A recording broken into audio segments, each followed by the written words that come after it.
Assalamualaikum. Waalaikumsalam. Monggo Bu, kenalan dulu.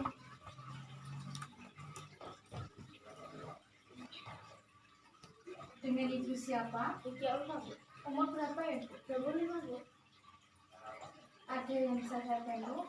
Mau konseling gizi seimbang pada usia lansia, Bu. Ya, Bu. Baik gini ya, saya jelaskan dulu tentang menu gizi seimbang pada usia lansia. Usia lansia kan orang tua kan, ibaratnya ibu kan yang merawat orang tua. Saya jelaskan dulu kebutuhan gizi pada usia lansia. Zat gizi dibagi ke dalam 3 kelompok. Yang pertama kelompok zat energi, yang kedua kelompok zat pembangun, yang ketiga kelompok zat pengatur. Apa itu kelompok zat energi? Kelompok zat energi dan makanan yang mengandung karbohidrat seperti beras, jagung, gandum, ubi, roti, singkong. Selain itu dalam bentuk gula seperti sirup, gula, madu. Bahan makanan yang mengandung lemak seperti minyak, santan, mentega, margarin, susu, dan hasil olahan lainnya. Yang kedua, kelompok kedua, zat pembangun. Apa itu zat pembangun? Kelompok yang meliputi makanan yang banyak mengandung protein, baik protein hewani maupun protein nabati, seperti daging, ikan, susu, telur, kacang-kacangan, dan hasil olahan lainnya ya Bu. Yang kelompok 3, zat pengatur. Kelompok ini meliputi bahan-bahan yang banyak mengandung vitamin dan mineral seperti buah-buahan dan sayuran. Itu banyak mengandung vitamin ya Bu. Terutama itu ada buah-buahan, terus sayur-sayuran itu juga mengandung vitamin. Dan ini yang mengaruhi gizi pada usia lansia. Ini semuanya faktor yang mengaruhi gizi pada lansia ya Bu ya. Ini ya tadi itu pembagian zat gizi. Nah, ini faktor yang mengaruhi zat gizi pada usia lansia. Berkurangnya kemampuan mencerna makanan akibat kerusakan gigi atau ompong. Jadi orang mesti ompong. Kalau ompong kan sangat berkurang gitu loh ya untuk mencerna makanannya. Berkurangnya indera pengecap mengakibatkan penurunan terhadap cita rasa manis, asin, asam, pahit. Itu juga berpengaruh ya pada orang tua. Esofagus atau kerongkongan mengalami pelebaran, maaf ya, rasa lapar menurun, asam lambung juga menurun. Gerakan usus atau gerak peristaltik lemah dan biasanya menimbulkan konstipasi. Penyerapan makanan di usus menurun. Semua itu yang saya jelaskan itu faktor yang mengaruhi gizi pada usia lansia itu. Dan dari saya jelaskan tadi kita menuju ke menu sehat bagi lansia. Apa itu menu sehat bagi lansia? Penjelasannya apa saja? Makanan harus mengandung zat gizi dan makanan yang beraneka ragam. Perlu diperhatikan porsi makanannya juga. Jangan terlalu kenyang. Porsi makan tidak diatur merata dan dalam satu menu, sehingga dapat makan lebih sering dengan porsi yang kecil. Gitu ya Bu. Banyak minum dan kurangi garam. Pokoknya banyak-banyak minum ya Bu. Batasi makanan yang manis-manis atau gula, minyak atau makanan yang berlemak seperti mentega. Dibatasi minuman kopi atau teh, boleh diberikan tetapi harus diencerkan sebab berguna pula untuk merangsang gerakan usus dan menambah nafsu makan. Lebih dianjurkan untuk mengolah makanan dengan cara dibungkus, direbus, dipanggang. Kurangi makanan yang digoreng. Kenapa kok begitu? Karena kalau makanan yang digoreng itu nanti mengandung lemak yang sangat banyak ya Bu. Minyaknya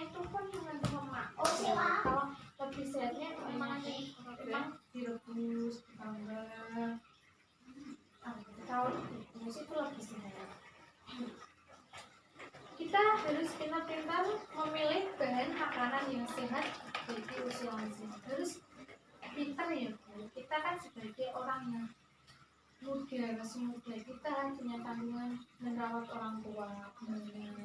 Cara memilih bahan makanan yang sehat, makanan yang beraneka ragam dan mengandung gizi yang cukup. Pokoknya aku makanan apa aja yang penting ada gizinya yang cukup. Makanan yang mudah dikunyah dan dicerna. Kenapa? Misalkan makanan yang tidak mudah dikunyah dan dicerna atau keras, nanti kan orang tua tidak bisa mencernanya. Bikinnya juga pada ompong.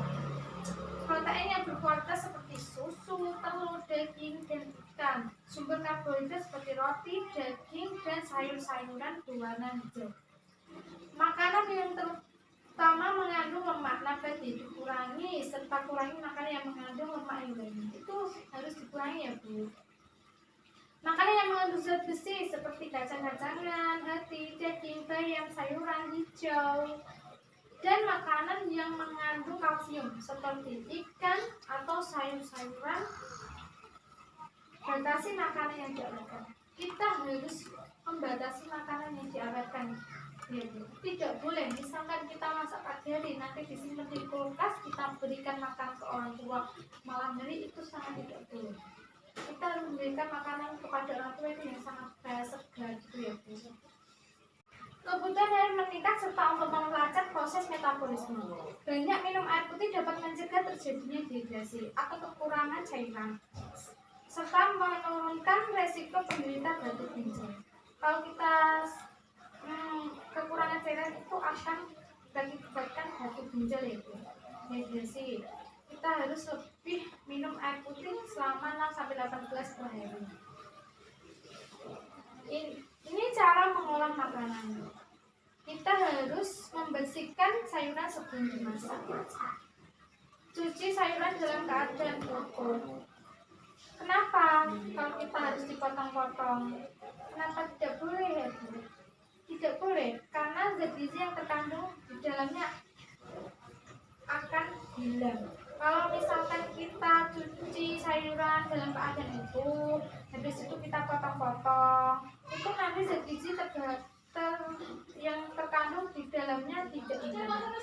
Rebus sayur sesingkat mungkin. Jangan sampai kita rebus sayur lama banget, jangan sampai ya Bu. Bahan makanan dimasukkan atau dikukus setelah air mendidih. Kita tidak boleh memasukkan bahan-bahan apapun sebelum airnya mendidih. Kita harus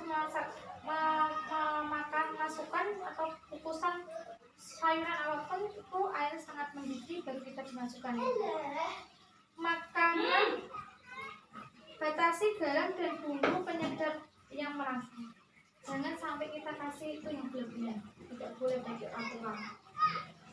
Pakailah penyedap rasa yang alami seperti jahe, kunyit, bawang putih, dan lain-lain. Ini cara menghidangkan makanan. Kita tadi kan cara mengolah makanannya. Jadi saya kasih tahu cara menghidangkan makanannya seperti apa. Jenis sayuran yang dihidangkan hendaknya berganti-ganti. Jangan sampai kita merawat orang tua sayurannya itu aja terus itu terus. Jangan sampai ya Bu. Yang dihidangkan juga jangan sampai misalnya hari ini kita menghidangkan hari ini kita menghidangkan ini dan kita besok menghidangkan ini, jangan sampai, harus berbeda. Makanan yang dihidangkan secara menarik agar menimbulkan selera makan. Kita harus pintar-pintar menghidangkan makanan yang sangat menarik. Kenapa? Karena selera makan orang tua itu sangat sensitif ya Bu. Kalau misalkan kita hari ini kita menghidangkan menarik, terus besok itu sangat amburadul begitu, orang tua nanti tidak memakan. Bila menyajikan sayuran mentah, dicuci sampai bersih. Kurangi minum teh, kopi, dan coklat. Hindari minuman yang berbau alkohol. Jangan sampai kita meminumkan yang beralkohol itu. Tidak boleh. Pemantauan status nutrisi. Kita sebagai orang muda, kita yang merawat orang tua, harus kita pantau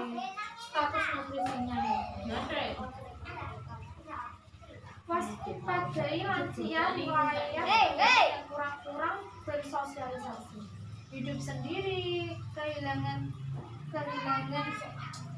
pasangan hidup atau teman, kesulitan mengunyah, memasang gigi palsu yang kurang tepat, sulit untuk menyiapkan makanan, serta mengonsumsi obat-obatan yang mengganggu nafsu makan berkurang, makanan yang ditawarkan tidak mengandung selera.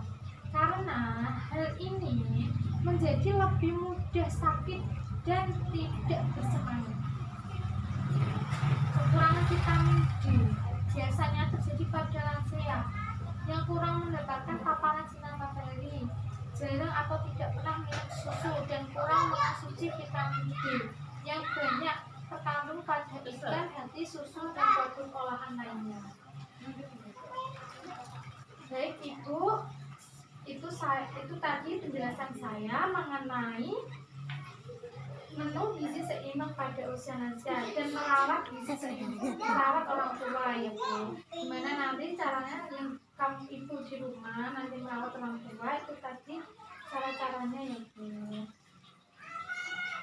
Baik, dari sini tadi penjelasan saya sudah jelas atau mau bertanya lagi Bu? Sudah cukup Bu. Sudah cukup? Sudah cukup begitu Bu? Ya, baik. Terima kasih atas waktunya Bu. Assalamualaikum. Waalaikumsalam. Ya Bu, sama-sama.